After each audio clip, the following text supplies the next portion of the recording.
اللهم صل على سيدنا ومولانا. السلام علیکم ورحمۃ اللہ وبرکاتہ. امید ہے دوستوں آپ سب خیریت سے ہوں گے اور میں آپ کی خدمت میں ایک نئی ایپیسوڈ کے ساتھ حاضر ہوا ہوں. اشفاق احمد کی ایک نئی ایپیسوڈ کے ساتھ جس کا نام ہے احساس. اچھا جو ہے اشفاق احمد نے جو اپنی ایپیسوڈ احساس لکھی ہے، جو بیان کی ہے، تو اس کے اندر نا 3 مین ٹاپکس ہیں. تو میں آج ایک ٹاپک کے اوپر بات کروں گا.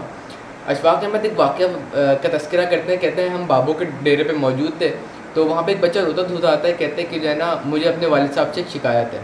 تو وہاں جو بزرگ بیٹھے ہوتے ہیں وہ کہتے ہیں بھائی بیٹھو، کچھ کھاؤ پیو، ایسے جاؤ نہیں، ہمیں بتاؤ تو کیا شکایت ہے. وہ کہتے ہیں بس مجھے جو ہے نا اپنے والد صاحب سے شکایت ہے. تو اسے کہتے ہیں اچھا بھائی کیا شکایت ہے. وہ کہتے ہیں بھائی بس ہے، اور جو ہے نا وہ روتے دھوتے چلا جاتا ہے. بابا جو ہیں وہ جو بزرگ صاحب جو ہیں وہ ان کے پیچھے ایک فرد کو بھیجتے ہیں کہ اس کو منا کر واپس لے کر آؤ، مگر وہ بچہ چلے آتا ہے رو دھو کر. اچھا ہوتا کیا ہے کہ ایک ہفتے بعد ان کے والد صاحب ان کے ڈیرے پر آتے ہیں، بابوں کے ڈیرے پر. کہتے ہیں کہ بھائی میرا بیٹا لاپتہ ہے اور 8 دن ہو گئے اور میں نے ٹیلی ویژن اور اخبار ہر جگہ خبر بھی چھپوا دی ہے اور وہ کہیں نہیں مل رہا. تو وہ کہتے ہیں پتہ نہیں وہ ناراض ہو کر چلا گیا. تو بابا کہتے ہیں، وہ جو ہمارے بزرگ ہوتے ہیں وہ کہتے ہیں کہ کیا وجہ ہے، وہ بیٹا کیوں ناراض ہو کر گیا، آپ کو معلوم ہے. وہ کہتے ہیں کہ بھائی ہمارے گھر کے اندر جس طرح ایک بہت بری بات ہے کہ ہم دوسروں کی چڑے بنا لیتے ہیں، برے القاب سے پکارتے ہیں. تو یہی تھا کہ اس بچے کو موٹو کے نام سے پکارتے تھے. اب سب گھر میں اس کو موٹو موٹو کہتے تھے. کہتے ہیں میں ایک دفعہ گھر آیا تو مجھے پتہ چلا اس کے نمبر کم آئے، 2nd ڈویژن میں پاس ہوا ہے. تو میں نے کہا اے موٹو تیرے نمبر کم آئے. تو کہنے لگے اس کو بات بہت بری لگی.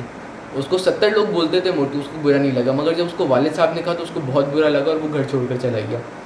اور پھر وہ بتاتے ہیں کہ وہ تقریباً 1-2 دن بعد آ گیا، مطلب 1 ہفتے کے بعد 2 ہفتے کے بعد پھر وہ گھر آ گیا. تو اس کے اندر اشفاق احمد جو بات کرتے ہیں وہ کہتے ہیں کہ بھائی دیکھیں الفاظ جو ہوتے ہیں وہ گولیوں کی مانند ہوتے ہیں، اور بندوق کو جس طرح صاف کر کے، یعنی کہ اس کے چیمبر کو صاف کر کے گولیوں کو استعمال کرتے ہیں، پہلے گولیوں کو الگ کرتے ہیں، چیمبر صاف کرتے ہیں اور اس کے بعد گولیوں کو استعمال کرتے ہیں. اسی طریقے سے اپنے الفاظ کے اوپر غور کیجیے اور اپنے چیمبر پہ غور کیجیے کہ آپ کو کون سی گولی کس وقت چلانی ہے، کیونکہ لوگ بہت قیمتی ہوتے ہیں.